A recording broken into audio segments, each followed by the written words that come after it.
সম্প্রীতির বাংলাদেশ, এই সম্প্রীতির বাংলাদেশ এভাবে আমরা এই দেশে শত শত বছর ধরে হিন্দু, মুসলমান, বৌদ্ধ, খ্রিস্টান, পাহাড়ি, বাঙালি, উপজাতি সবাই মিলে আমরা অত্যন্ত শান্তিতে সম্প্রীতির সাথে বসবাস করে যাচ্ছি। আজকের এই দিনে আমাদের অঙ্গীকার হবে সেই সম্প্রীতি, সেই সৌহার্দ্যপূর্ণ পরিবেশ আমরা সবসময় বজায় রাখব এবং আমরা একসাথে এই দেশ সবার। একমাত্র স্মার্ট সিটি বসুন্ধরা, আধুনিকতায় এক ধাপ এগিয়ে। এই দেশে আমরা শান্তিতে সুন্দরভাবে সবাই বসবাস করব। এখানে কোনো ভেদাভেদ থাকবে না, কোনো ধর্ম, জাতি, বর্ণ, গোত্রের মধ্যে কোনো ভেদাভেদ থাকবে না। এই দেশ সবার, এই দেশের সবাই আমরা এই দেশের নাগরিক।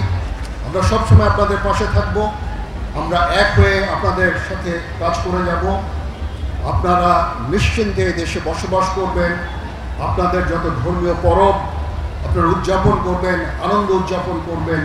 আমরা একসাথে এই আনন্দ ভাগাভাগি করে নিব। সেই মহেন্দ্রক্ষণ প্রদীপ প্রজ্বলন, এই প্রদীপ প্রজ্বলনে অংশগ্রহণ করছেন মেজর জেনারেল ওয়াকারুজ্জামান মাননীয় সেনাপ্রধান, অ্যাডমিরাল মোহাম্মদ নাজমুল হাসান মাননীয় নৌবাহিনী প্রধান, air chief marshal Hasan Mahmud Khan মাননীয় বিমান বাহিনী প্রধান, শ্রী বাসুদেব ধর সভাপতি বাংলাদেশ পূজা অর্জন পরিষদ, অ্যাডভোকেট সুব্রত চৌধুরী ভারপ্রাপ্ত সভাপতি, শ্রী জয়ন্ত কুমার দেব মহানগর সার্বজনীন পূজা কমিটি, সেই সাথে আমাদের বিশেষ অতিথি মেজর জেনারেল মোহাম্মদ মঈন খান, আমাদের 9 ডিভিশনের জেওসি স্যারকে বিনয়ের সাথে এই প্রদীপ প্রজ্বলনে অংশগ্রহণের জন্য অনুরোধ জানাচ্ছি। মিছিলের শুভ উদ্বোধন ঘোষণা করা হলো।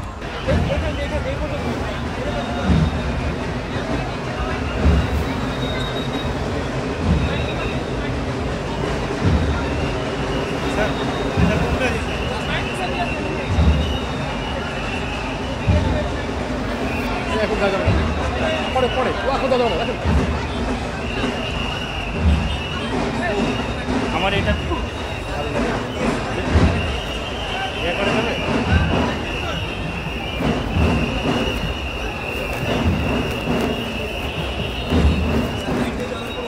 একটু টান দাও তো ভাই।